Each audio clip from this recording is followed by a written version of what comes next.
Dunia pun langsung bereaksi keras. Begitu kabar serangan militer Amerika ke Iran tersebar luas, sejumlah negara besar langsung bersuara. Rusia mengecam keras langkah Amerika.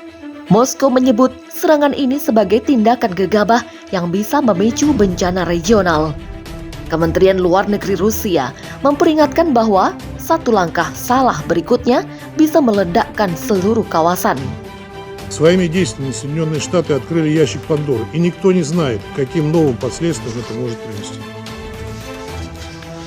Выступая в этом зале уже трижды за прошедшие 10 дней, генеральный директор МАГАТЭ Рафаэль Гроссик предупреждал, что удары по объектам иранской атомной инфраструктуры могут иметь абсолютно непредсказуемые последствия и создают огромную угрозу ядерной и физической ядерной безопасности не только в Исламской Республике, но и для региона и мира в целом. Однако Вашингтон совершенно не заботит ни радиологические последствия, ни угрозы для жизни и здоровья огромного числа мирных жителей, включая женщин и детей, в регионе и за его пределами. Вслед за Западным Иерусалимом там возомнили себя Верховным Судом. China juga angkat suara. Beijing menyerukan agar semua pihak menahan diri dan mengutamakan dialog, bukan senjata. Dalam pernyataannya, China menyebut serangan ini berpotensi mengacaukan stabilitas energi global. 中方强烈谴责美方袭击伊朗，攻击接受国际原子能机构保障监督的核设施。美方此举严重违反联合国宪章宗旨和原则以及国际法，侵犯伊朗的主权、安全和领土完整，加剧中东紧张局势，严重冲击国际核不扩散体系。国际社会必须主持正义，为推动局势降温、恢复和平稳定做出切实努力。 PBB pun gelisah. Sekretaris Jenderal PBB mengeluarkan pernyataan darurat, menyerukan gencatan senjata segera dan memanggil Dewan Keamanan untuk menggelar sidang khusus membahas krisis yang berkembang. Sementara itu, negara-negara Arab bersikap beragam. Arab Saudi menyambut langkah Amerika dengan hati-hati.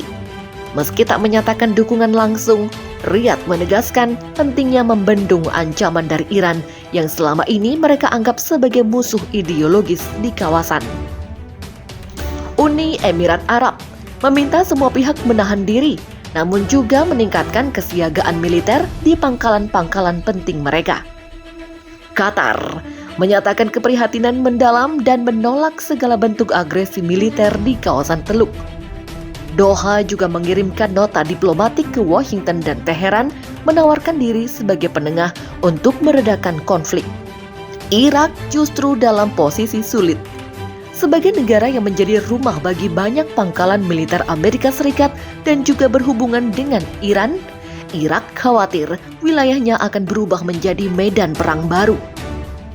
Lebanon melalui kelompok Hizbullah mengecam serangan Amerika dan menyebutnya sebagai langkah pengecut yang akan memicu api perlawanan di seluruh dunia Islam. Reaksi dari Uni Eropa pun beragam. Sebagian negara seperti Jerman dan Prancis menyerukan dialog damai, tetapi juga mengkritik program nuklir Iran yang dianggap membahayakan. Satu hal yang pasti, ketegangan ini kini bukan lagi sekedar konflik antara dua negara, tapi telah berubah menjadi krisis internasional, di mana setiap langkah salah bisa menyalakan api perang regional bahkan global. Sebuah lonceng perang yang tak terelakkan. Saat reaksi internasional terus berdatangan, kondisi di lapangan justru semakin panas. Iran, di tengah kemarahan nasional, mulai melakukan mobilisasi militer secara besar-besaran. Ribuan pasukan Garda Revolusi IRGC dikerahkan ke perbatasan. Rudal-rudal strategis mulai dipindahkan ke lokasi-lokasi tersembunyi. Seluruh dunia menahan nafas. Di langit Iran, sistem pertahanan udara diaktifkan 24 jam. Sementara drone-drone pengintai Iran terbang semakin dekat ke wilayah udara negara-negara Teluk. Di sisi lain, Amerika Serikat dan sekutunya juga tak tinggal diam. Pesawat tempur terus berdatangan, kapal induk USS Nimitz dan USS Dwight D.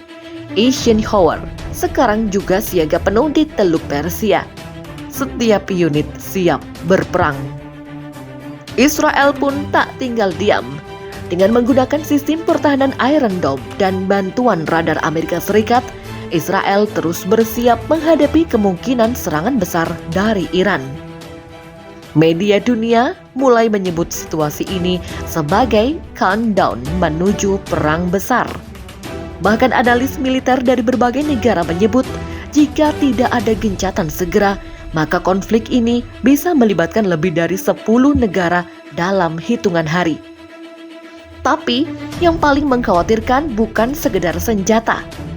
Yang mengerikan adalah kemungkinan penggunaan teknologi nuklir taktis. Meskipun belum ada konfirmasi, namun intelijen Eropa menyebut bahwa Iran mungkin akan mengaktifkan cadangan rudal jarak jauh yang bisa menjangkau hingga Tel Aviv dan pangkalan Amerika Serikat di Qatar, Bahrain, hingga Turki. Dunia kini menatap ke satu titik. Apakah akan ada pihak yang mundur atau semuanya sudah terlalu jauh untuk dihentikan? Seruan perdamaian datang dari berbagai penjuru.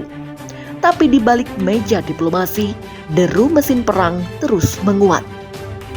Ketegangan sudah mendidih. Serangan telah diluncurkan. Target telah ditetapkan. Pertanyaannya, siapa yang akan menembak lebih dulu dalam babak selanjutnya?